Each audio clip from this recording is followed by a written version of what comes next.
السلام عليكم ورحمة الله وبركاته.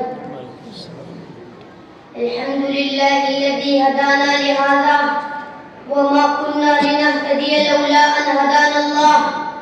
أما بعد وإلهكم إله واحد لا إله إلا هو الرحمن الرحيم. خودی کا سر نہا لا الہ الا اللہ. اگرچہ گنہ جماعت کی آستینوں میں مجھے تو ہے حکم ازا لا الہ الا اللہ.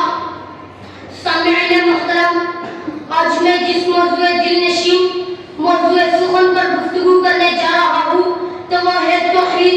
توحید یہ وہ چراغ ہے جس کی روشنی میں انسان شیطان کے اندروں کو چیر دیتا ہے. توحید صرف ایک عقیدہ ہی نہیں بلکہ یہ تو وہ نور ہے جو تاریک دلوں کو